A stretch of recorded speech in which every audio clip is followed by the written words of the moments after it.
Good evening, ladies and gentlemen. My name is Vince Delisio, joined by my broadcast partner, Roman Martinez, and welcome to the Monday night HJCAC Coaches Show. The HJCAC, of course, the Hohokam Junior College Athletic Conference, junior college football here in the state of Arizona. It has been quite a ride. The last 6 years, we've seen some amazing games, some amazing players, coaches, even officials that have used this platform as a stepping stone to bigger and better. And this has been quite a league that has been developed. We are bringing you this show. This is our second show of the season, and it has been an exciting weekend. There were a couple of great games. Roman, we actually called one game on Saturday night. First of all, Roman, welcome to the show. And then there was another game across town. Give us a quick recap of both games. Yeah, absolutely, Vince. Super glad and super excited to have had the privilege to call these games alongside you, especially with the Papago Pumas and Salt River Scorpions game. That game, wow. Papago putting up 27 points in the first half, and the Scorpions coming back to put up 22 points of their very own, obviously falling just short, but what a game. Wow. And across town, Maricopa playing Arizona Christian. That game was 18-6, and just super excited to talk to some of these highlight players of the week for this league. So. We are so excited, and we're also going to be joined by Coach Doug Medoski of the Maricopa Mustangs, who's also the coordinator of one of the coordinators of this league. Has done an amazing job mentoring and putting this league together and maintaining it, and really focusing on academics, on athletics, and using this as a platform for students to get a look and to move on, to develop and to move on, and to pay it forward. And that's been kind of the mantra of this league. I'm very excited to present tonight's show to you because we had two games that were very different games with different outcomes that we're going to recap, and we're going to be spotlighting players from those games. When we come back from the break, we'll be joined by Mustangs head coach Doug Medoski here on the Monday night HJCAC Coaches Show. Don't go anywhere. The Angry Crab Shack in Tempe, with an experience so good it remains indescribable, with something for every seafood lover. Try one of their amazing custom seafood boils, sandwiches, appetizers, and salads. Angry Crab Shack Tempe is located east of I-10 on Warner Road, 480-674-3847. The Angry Crab Shack in Tempe. Come ready to eat.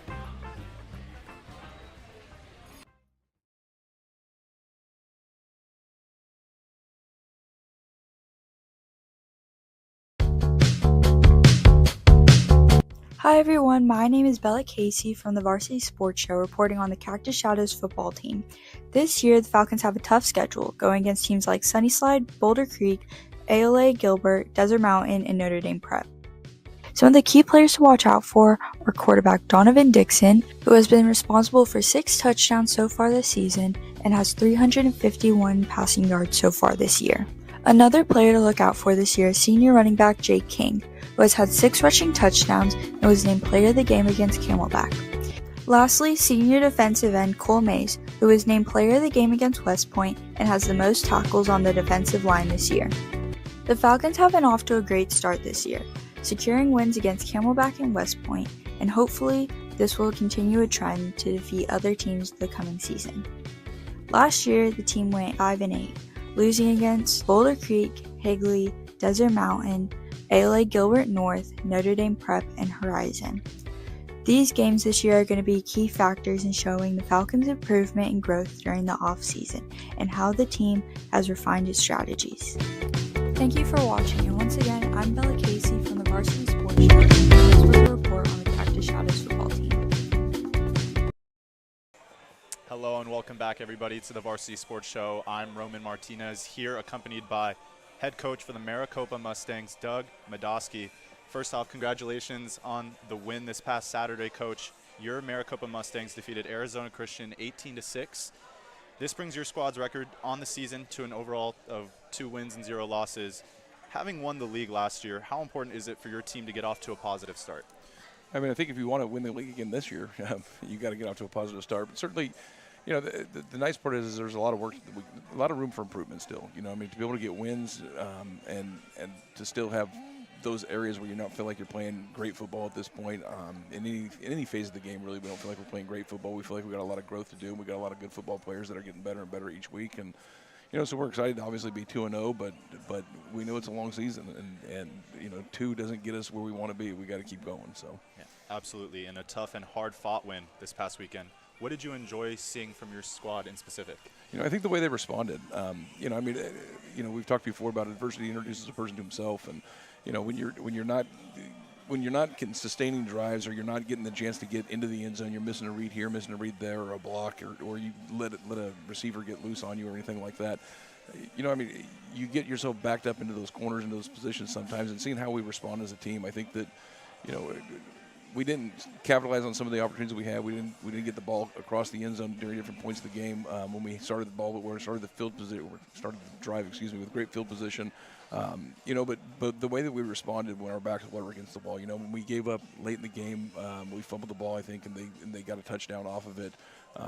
And having our defense have to go out there and take the field, and then we picked off the 2-point conversion and returned it for 2 points of our own. So I think just those opportunities for growth as a team are vital for us. Yeah, absolutely. And you guys had a shutout going into half. Obviously, things got a little scary there, a little interesting in the third and fourth quarter late on. Was there any specific message to your team leading them out of the huddle? I just think for us it was just a matter of just keep doing what we do. Again, it's a read here, it's a read there. We pride ourselves as coaches on the idea that the only person who's going to beat us is going to be us. So we know that as long as we're preparing the right way, we're putting in the time that we need to put in, whether it be watching film, breaking down our opponents, or just getting better day to day and showing up with a purpose when we practice. We feel like the only team that can beat us is going to be us, and as long as we limit those opportunities or those moments to where that doesn't happen, we feel like we'll be okay at the end of the day. Yeah, and that's a great mentality to have. Obviously, your squad now moving to 2-0. This upcoming week, playing another 2-0 undefeated squad in the Papago Pumas, who defeated the Scorpions this past weekend. What are you looking forward to seeing this weekend? I think there's going to be a lot of really good football players on the field. I think that every time that we get a chance to get together with the Pumas, we know that it's going to be a team that's going to be high in talent. They're going to have guys running around that have that next opportunity at the next level. They're going to get that. Just from an athletic standpoint, they had a kicker who kicked a 53-yard field goal with room to spare. So they've got some guys, they've got some players that can really do things. So we're just excited about another chance to compete. In order to be the best, you have to beat the best, and we feel like as individual players and as a team, if we want to go out there and we want to be successful, we want to play the best competition we possibly can every time we take the field. Absolutely. The Pumas, very talented in all facets of the game. Are there any main points that you're communicating to your squad in this first week of training as you build up to that game, both on offense and defense? I think just from a team standpoint, it's about not getting caught up in the emotion of the game. I think that a lot of times, there's high points in the game, there are low points in the game, that reality sits somewhere between those two. And I think that, anytime there's games where there's the potential for a lot of back and forth, trash talking between guys or guys that are trying to rise up, for us the big thing is not to feed into those moments. Let's not get into that style of football. That's not who we are as a football team. That certainly isn't who we are as a program. So at the end of the day, we want to, again, just do what we do. We don't need to play above ourselves.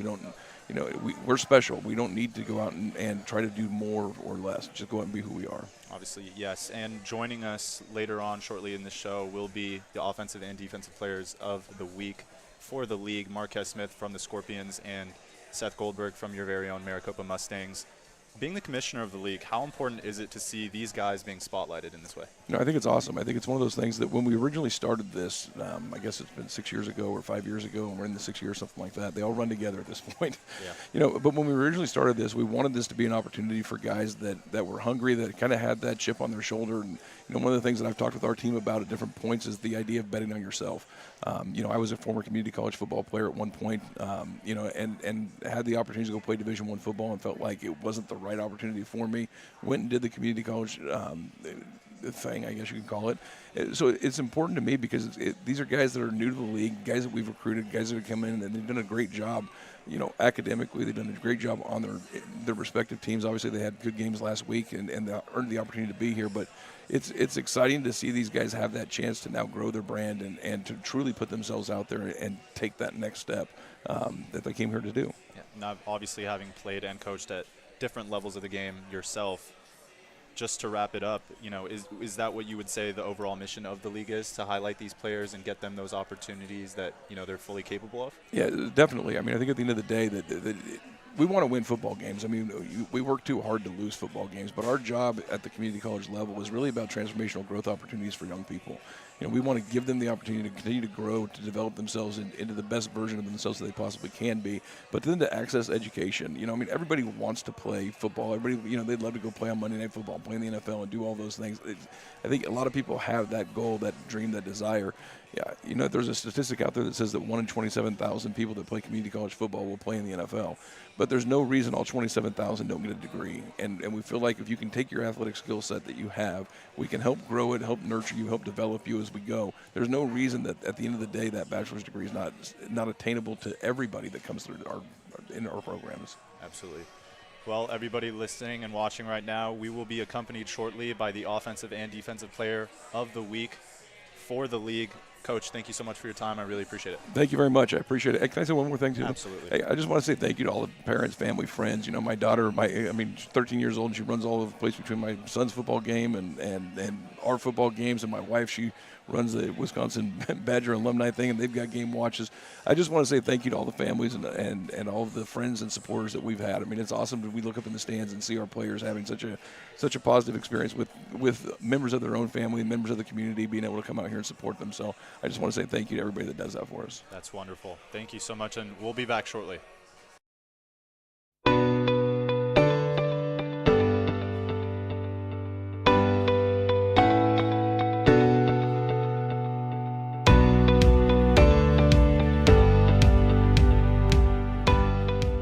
Arizona 3A football is well underway as we are now into week 4 of the season for most of these teams. Now that the rust has been shaken off, this is where we find out who the contenders and pretenders are in 3A. The first big-time matchup on spooky Friday the 13th is the Arcadia Titans versus the Benjamin Franklin Chargers. Both teams are coming into this game undefeated so far in the early parts of the season, but with much to prove in this game. Arcadia barely escaped with a win last week against Walden Grove, and they're looking to bounce back in a convincing way this week.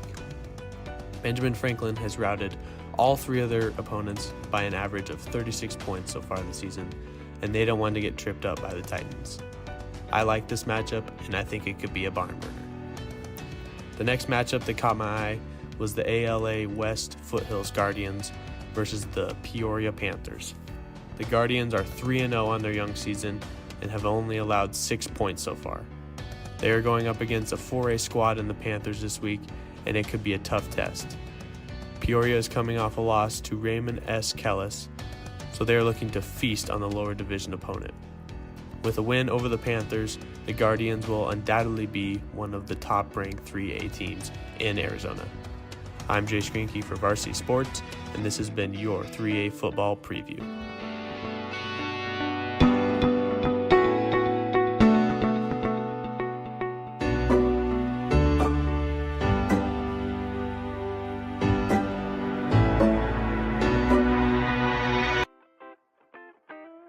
The Angry Crab Shack in Tempe, with an experience so good it remains indescribable, with something for every seafood lover. Try one of their amazing custom seafood boils, sandwiches, appetizers, and salads. Angry Crab Shack Tempe is located east of I-10 on Warner Road, 480-674-3847. The Angry Crab Shack in Tempe. Come ready to eat.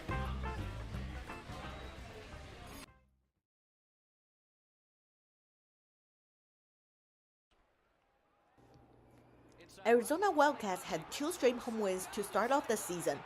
While their second victory didn't come easy as they overcame a slow start to beat the NAU Lumberjacks 22-10. Actually, it was arguably one of the worst offensive performances from the Wildcats in recent years, with just 55 passing yards in the first 2 quarters. Also, they were 0 for 10 on third down and only gained 147 yards before the break. But it was a tale of 2 halves as Arizona opened the scoring and never looked back. UA rallied from the halftime deficit by outscoring the Lumberjacks 16-0 in the second half. Friday, the Wildcats will hit the road for the first time, taking on Big 12 conference foe Kansas State in a non-conference game. Kansas State also escaped with a 34-27 road victory over Tulane in Week 2. Same as UA, they struggled throughout the first half but turned things around in the second, erasing the double-digit deficit and got a W. Apparently, the two top 25 teams surprisingly faced stiff challenges last week, but they'll look to pick up their first win against each other since 1978. Both teams have strong offensive firepower, so it's gonna be a tough matchup. If one of them can come up with a few key stops at the very beginning of the game, their offense should do enough to flip momentum and give them the advantage. For Arizona, they are also aiming to extend their winning streak to 10, including 7 from last year. With number 10 Michigan's loss to third-ranked Texas last week, now the Wildcats have the longest active winning streak in college football. And their 9 straight wins are already tied for the longest one in program history. With Arizona on a winning streak and Kansas State being one of the favorites in the Big 12, we can consider this matchup an early game of the year. Stella Tai with Varsity Sports Show. Hello, everybody. Welcome back to the Varsity Sports Show. Currently, I'm accompanied by Offensive Player of the Week, Marquez Smith. Marquez carried his team to a short comeback, just short of a comeback in the second half for the Salt River Scorpions, who allowed 27 first-half points but came back just short, 22 unanswered in that second half, with an opportunity to put together a game-winning drive in the last few minutes of that fourth quarter. Marquez, you had 21 carries, 83 yards, 1 touchdown, and then 3 catches for 35 yards. You're averaging almost 100 yards in total per game. What did you see from that game this past weekend? I saw resilience, like I said, on Saturday night. Yeah, we're a very resilient team. We have a lot of pushback. We punch back in the mouth. I want our motto to be smash my football the whole entire season. And I'm pretty confident that coming up to this week versus Gila River, that's what our message is going to be. We're going to come here, we're going to do our business, and we're going to come out with a dub. Just excited to see that for the season, yeah. Absolutely, and you spoke about the physicality, right, of this past weekend, that football game. With plenty of flags in that one, how do you remain cool when, tensions are high?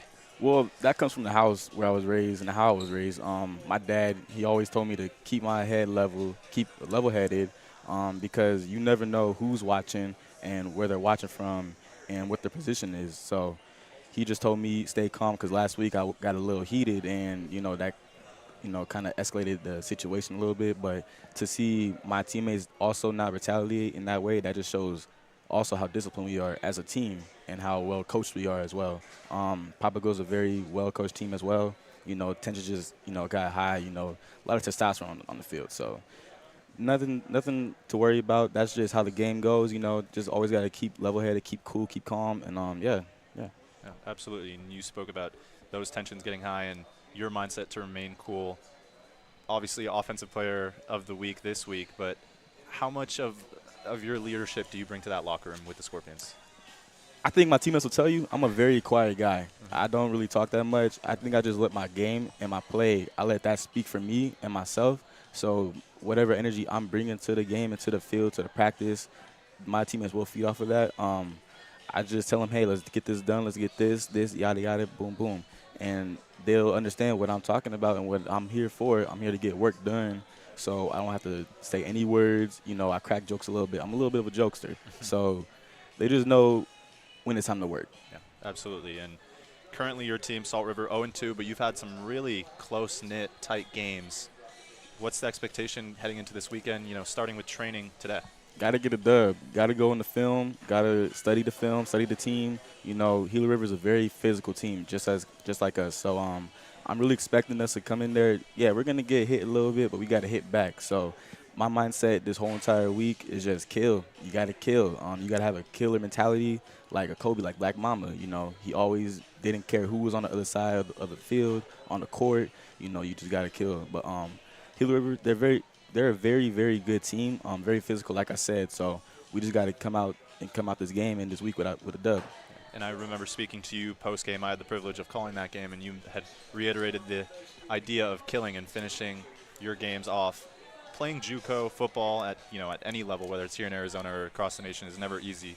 Walk me through your decision to play JUCO. Well, at first I quit football. I wasn't gonna play anymore, but it took my teammates from my old high school team. They said, hey, you should give another shot. And then one of my old coaches from my old high schools that I transferred from, he was on Salt River, and he said, hey, I want to give you a chance. Let's play some football together again. So I took that chance, and I'm betting on myself now.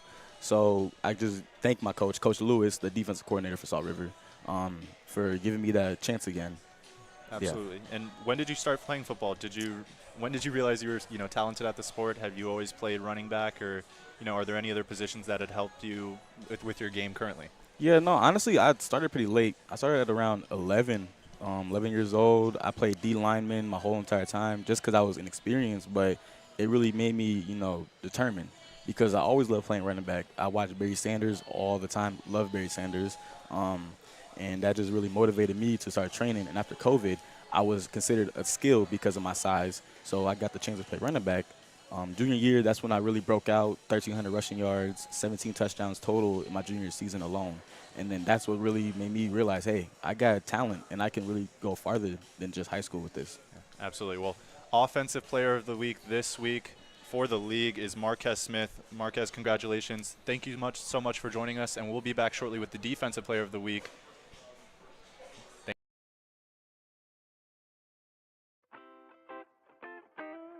The Angry Crab Shack in Tempe, with an experience so good it remains indescribable, with something for every seafood lover. Try one of their amazing custom seafood boils, sandwiches, appetizers, and salads.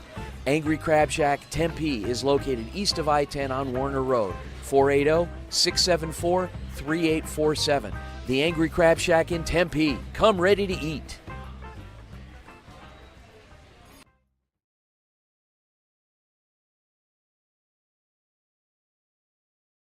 Hello everyone, this is Saleh Awad with the Varsity Sports Show, and I want to thank you all for tuning in.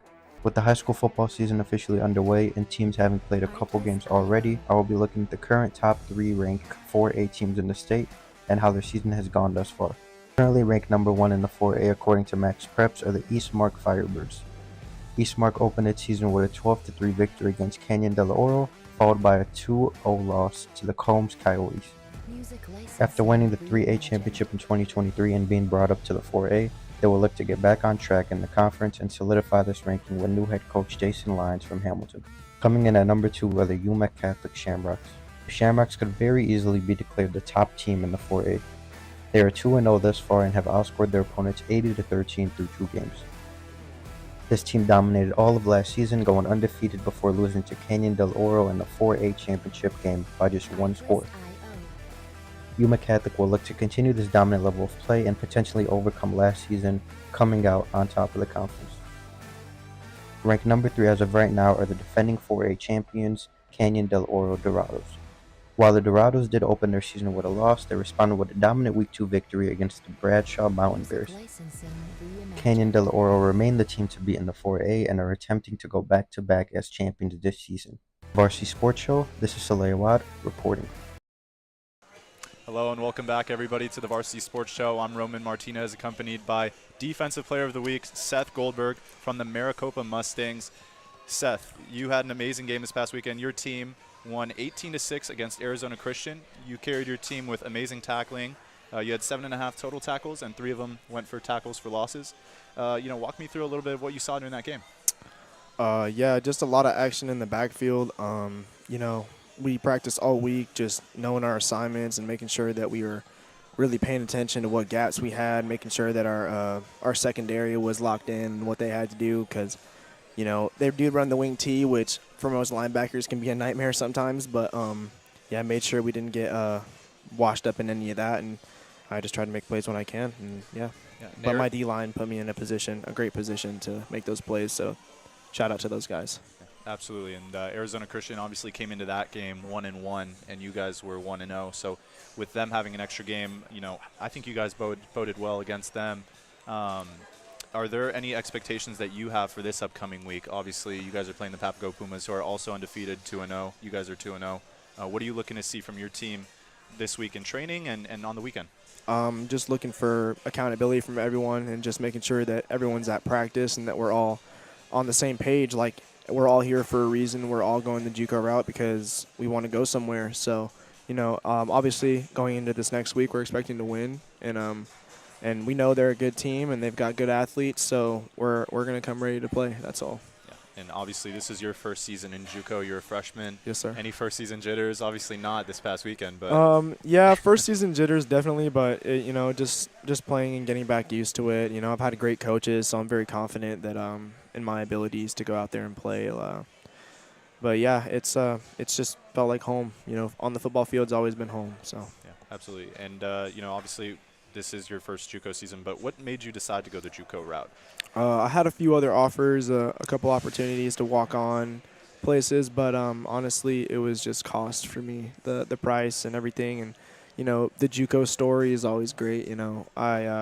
I got an opportunity, and I've heard great things about their program, so I wanted to come down and see where I could take my career in this game, and I want to keep playing for as long as I can. I love this game.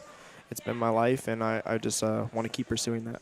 We spoke to Coach Madosky a little bit earlier. How important is he in this team, organizing it and helping you guys out? Yeah, he's a very, very big part of it. He's huge. He goes over and talks to the offense, the defense, making sure we're all on the same page. He's very very educated. He knows his stuff for sure. So he makes sure we're all in check, and sometimes that can be either getting yelled at or just getting like, hey, this is what you need to do, figure it out. But yeah, great guy, great coach. I'm looking forward to the rest of the season with him. So absolutely. And you're obviously are a linebacker. Sometimes you play outside linebacker, but yeah. Was there another position that you enjoyed playing growing up, or is there another position that has kind of helped shape you in your current role? I've been lucky enough to always play linebacker, so I've always played linebacker. I used to get put in the backfield here and there playing running back. I think my very first year as a peewee, I was playing running back.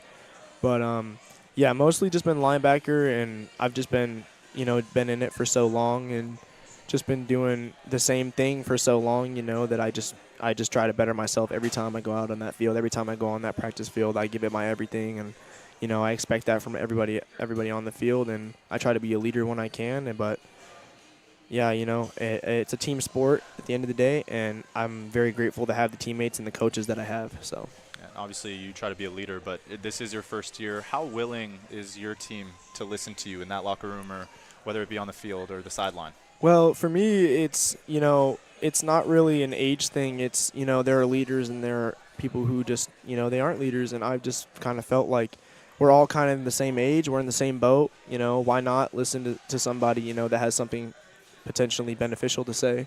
So I just try, because I am a linebacker, so I am a leader of the defense, if you could say that. But yeah, it's just very important that we're all on the same page, because this is the JUCO route. We weren't particularly good enough to go to the next level, so we're all trying to make it to that next level. So. And what are the main differences that you see from your first year of college ball, as opposed to, obviously, you played all throughout high school? The speed of it, definitely the speed of it. It's much quicker. It's much faster paced. The game is, Coach Madosky opened up a whole nother spectrum for what the game is for me. It used to just be, you go here, do this. This is your job here. And now it's a whole nother read concepts, and it can get a bit overwhelming, but after not long, I picked up on it pretty quick, and he's helped me a lot with that. So appreciate him very much once again for being able to allow my skill ceiling to go a little bit higher. So. Yeah, and Maricopa, the Mustangs, obviously winning the league last year. You weren't a part of that team, but I'm sure you hear about it all the time by your teammates. What are the goals for this season? Is it another championship? 8-0. 8-0. That's the goal. That's the goal every year. Every time we go on that field, we're expected to win. So. Hopefully nothing changed this year. Nothing. Well, Seth, thank you so much for your time. All right. Seth Goldberg, the Defensive Player of the Week for the league. Thank you so much for watching, and we'll be back shortly.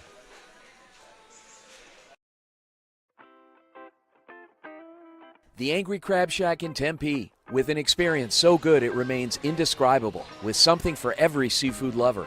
Try one of their amazing custom seafood boils, sandwiches, appetizers, and salads. Angry Crab Shack Tempe is located east of I-10 on Warner Road, 480-674-3847. The Angry Crab Shack in Tempe. Come ready to eat.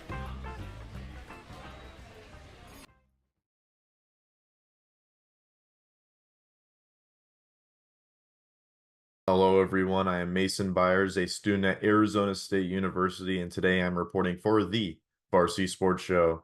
Today, I wanted to talk about some of the key matchups that we have in Arizona high school football this week, more specifically the 5A conference. We have a couple of key matchups that I think y'all should look out for and what the outcomes mean for both teams. Today, I'm going to be talking about how Poston View, the Broncos, are hosting the Campo Verde Coyotes in Week 3. Both teams started their season with a 1-1 record, and both teams are looking to improve to be over 500. The Broncos and the Coyotes both started their season 0-1, but in Week 2, they both got a win over their opponents. This is a huge game for both of these teams as it is early in the season and they do not want to fall behind in the 5A conference. If the Coyotes move to 2-1, that is a great start for their season as they are on a 2-game winning streak. Is the Higley Knights going into the Marana Tigers territory in order to face off against each other? This is going to be a huge game in the 5A conference. Marana Tigers stand at 2-0 and are trying to prove to people that they are a legit contender for the state championship this year. With a win over the back-to-back defending champions, Higley Knights, that would do so and people would start fearing them. As for the back-to-back defending 5A champions, the Higley Knights are trying to start a dynasty. With a win over another 2-0 team, the Higley Knights would again be a favorite to win the 5A championship this year. These are some great matchups to look out for this weekend. I am Mason Byers, and I'm reporting for the Varsity Sports. Welcome back to the Monday night HJCAC Coaches Show. My name is Vince DeLisio from the Varsity Sports Show. Once again, joined by Roman Martinez. Roman, so you had a chance to visit with not only Coach Madosky, you visited with Marquez Smith, the Offensive Player of the Week for the league. You visited with Seth Goldberg, the Defensive Player of the Week for the league. What thoughts did you come away with in talking to these two guys? Yeah. I mean, both of them extremely talented on both sides of the ball, offensively and defensively. I mean, Marquez, wow, what a character. This guy, he played offensive lineman growing up, so he obviously playing as running back now can understand. You can understand why he got Offensive Player of the Week. He sees those gaps. He's been there. He's played as an offensive lineman, so he knows what it's like and what it takes to get down the field on the ground. And, you know, for Seth, this guy's incredibly talented. This is his first year playing JUCO football, and he's won Defensive Player of the Week. So really carrying his team with 7.5 total tackles this past weekend, and, you know, a huge matchup, especially for him, his side in the Maricopa Mustangs being undefeated, playing against the undefeated Papago Pumas this weekend. So that's going to be super interesting to watch. That'll be interesting to watch. And then the other game is another HJCAC matchup between the Gila River Hawks and the Salt River Scorpions. So we're going to have two great games this weekend. Obviously, we'll be broadcasting one. We're going to have our field correspondents covering the other. Guys, you definitely want to tune in. As well as next Monday night, we're going to be back here. We've got the whole season. Big thank you to Dave Kaiser, General Manager here at Angry Crab Shack in Tempe. And, guys, you got to get out here. They are known for their seafood boil. It is amazing. They make a pretty good fried chicken sandwich, too, I must say. But anyway, we're out here I-10 East on Warner Road in Tempe. So come on out. It's an amazing atmosphere. It's very festive, very sporty, and we'll be here next Monday from 6:30 to 7:15. So, guys, thanks again for tuning in to the Monday night HJCAC Coaches Show. We'll see you next week.